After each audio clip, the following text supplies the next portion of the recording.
Cada cidade tem sua história, e cada uma delas personalidade própria. Geralmente, o nome é dado em homenagem a alguém, ou fazendo referência a alguma situação do local. Pensando nisso, nós do Farol Capixaba resolvemos fazer uma série de cidades, dizendo um pouco sobre a história de cada cidade do Espírito Santo. Para começar, falaremos sobre a cidade casal, a única no Brasil, uma no Noroeste e outra no Sul. Já sabe quem são? Não? Venha conosco que segue o Farol!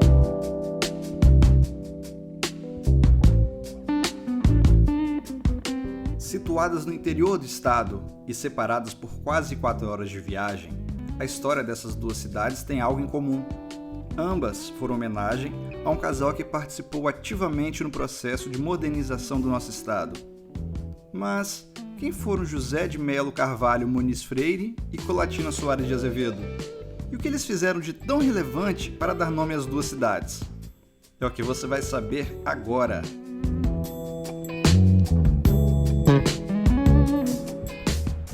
Viemos aqui no Arquivo Público fazer nossas pesquisas e descobrimos alguns historiadores que estudaram sobre as personalidades. Entre eles, Ixelac Ferreira e Leandro Quintão. Conseguimos contato com Leandro Quintão e vamos lá agora no IFES de Cariacica conversar um pouco com ele. Bom, o José de Melo Carvalho Muniz Freire, ele era descendente por parte de mãe de uma importante família do Espírito Santo que vem do período colonial, os Pinto Ribeiro, que ocupavam importantes cargos políticos na capitania do Espírito Santo e depois província do Espírito Santo. Muniz Freire, que tinha o nome do seu avô, José de Melo Carvalho, e o sobrenome do seu pai, Muniz Freire, ele seguiu a carreira do avô, tanto quanto advogado, foi advogado, montando banca, ou montando escritório, como se diz hoje, com o seu amigo Afonso Cláudio, que também era advogado. Ele foi jornalista, tendo fundado no Espírito Santo, em 1881, o jornal A Província do Espírito Santo, de cunho liberal. E o Muniz Freire, tendo feito a primeira parte da sua faculdade de Direito em Recife e a segunda parte em São Paulo, ele teve contato com as ideias positivistas, ele teve contato com a militância política e, sobretudo, com a redação jornalística. Ele pegou gosto pelos jornais.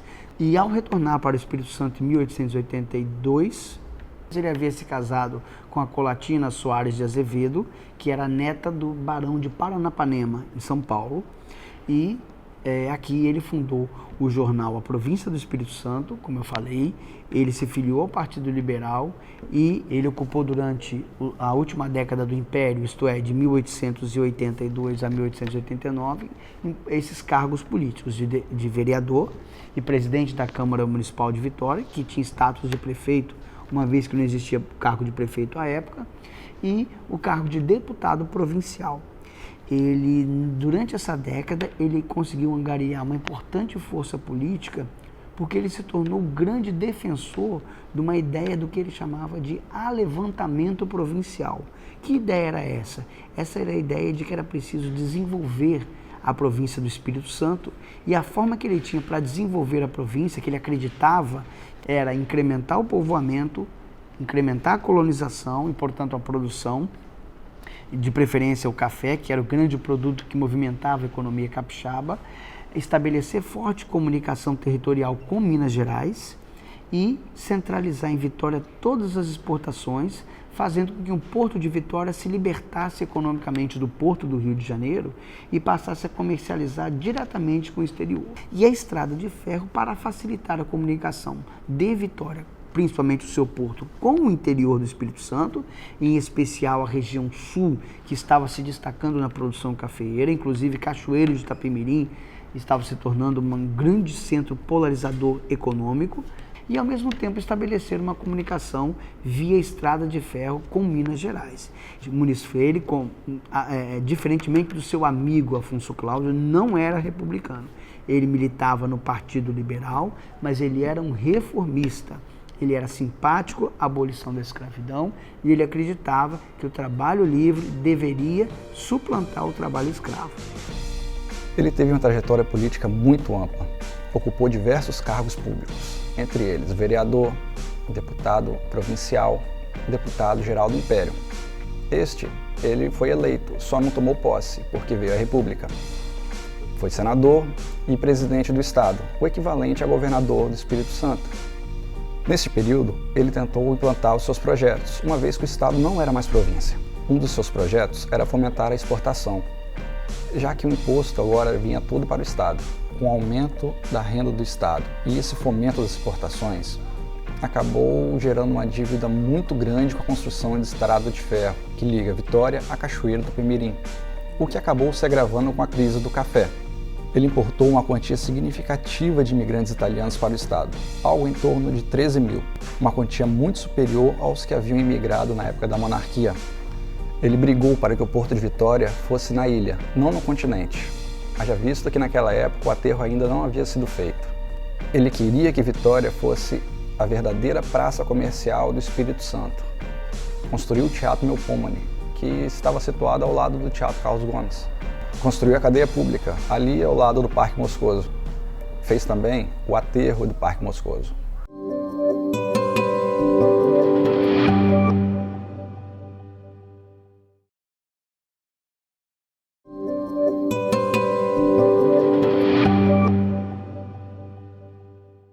Muniz Freire termina o seu governo em alta popularidade, considerado um grande líder e, na prática, é um verdadeiro oligarca no Espírito Santo. Ele governa o Espírito Santo indiretamente porque ele indica os seus sucessores, ele comanda o seu partido e ele dita as orientações ao seu partido.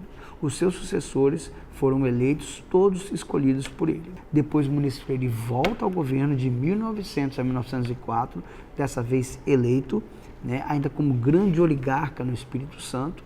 E quando ele volta, ele já foi homenageado, tendo sido a cidade de Muniz Freire, antigo Espírito Santo do Rio Pardo, tendo o seu nome, embora ele não seja daquela região, e a vila de Colatina, uma pequena vila no norte do estado, banhada pelo Rio Doce, que passa a ter o nome da sua esposa.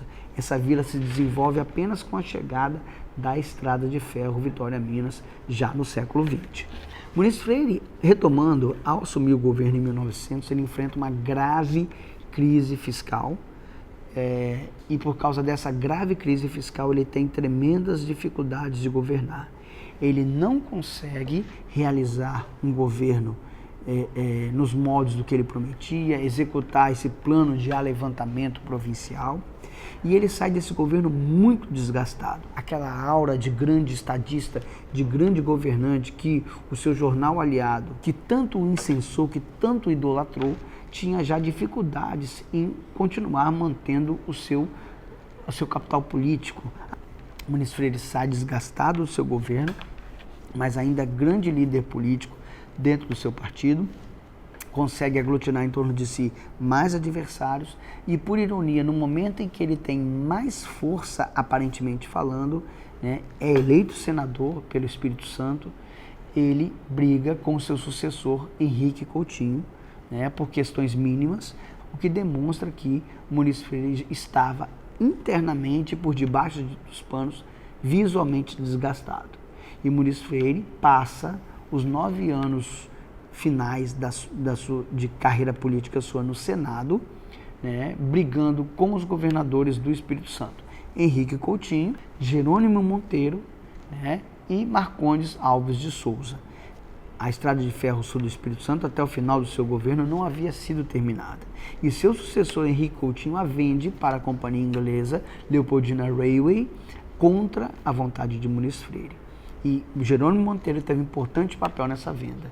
Muniz Freire passa, entre outras razões, a ser adversário de Jerônimo Monteiro, mas a contragosto de Muniz Freire, Jerônimo Monteiro é o escolhido para ocupar o cargo de governador do Espírito Santo, embora Muniz Freire, a princípio, não demonstrasse satisfação.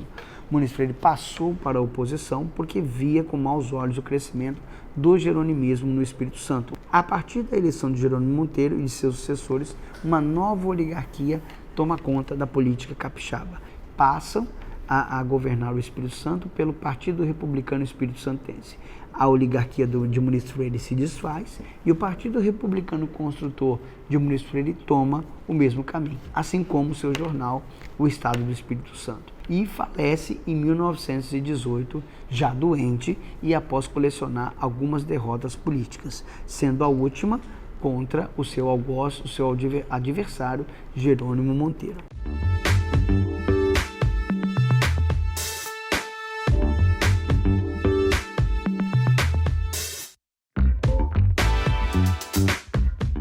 Uma curiosidade: segundo o historiador e atual prefeito Carlos Bazzarella, na época os cidadãos de Muniz Freire não queriam que Muniz Freire fosse homenageado. Eles queriam o nome do capitão João Alves, que era quem tinha relevância para o local. Na solenidade de transição de vila para cidade, houve boicote e apenas 3 vereadores compareceram. Somente após 1 ano do decreto é que a transição de Vila do Espírito Santo do Rio Pardo para Muniz Freire foi realmente comemorada. Colatina Soares de Azevedo nasceu em 24 de novembro de 1864, em São Paulo. Era neta do Barão de Paranapanema. Participava ativamente dos saraus e eventos organizados por Muniz Freire, enquanto deputado provincial a favor da libertação dos escravos. Pianista, aprendeu música com um dos maestros mais famosos da época. Dominava, além do alemão, o francês e o italiano. Era muito benquista na sociedade. Foi um ponto de apoio importantíssimo ao Muniz Freire, servindo de base dentro do lar para que ele possa ser o político que foi. Embora hoje as mulheres tenham os mesmos direitos que os homens, Colatina personificava o discurso de seu marido de que a mulher não deveria entrar na política, que era o pilar da casa. Casaram-se em 1882, mesmo ano da iniciação à loja maçônica União e Progresso de Muniz Freire. Tiveram 10 filhos. Como Muniz Freire não teve ligação para o local que foi homenageada.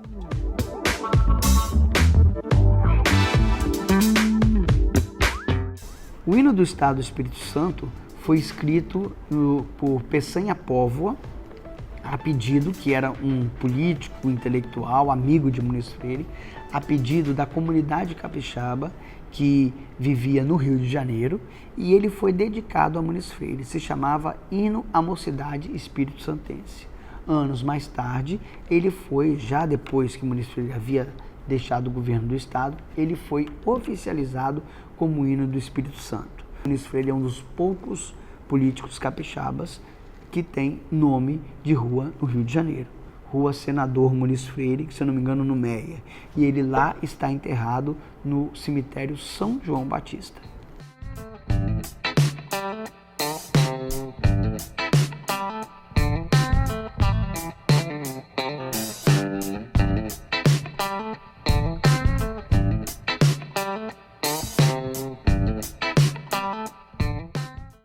Este foi o Farol Capixaba, série Cidades, sobre Muniz Freire e Colatina.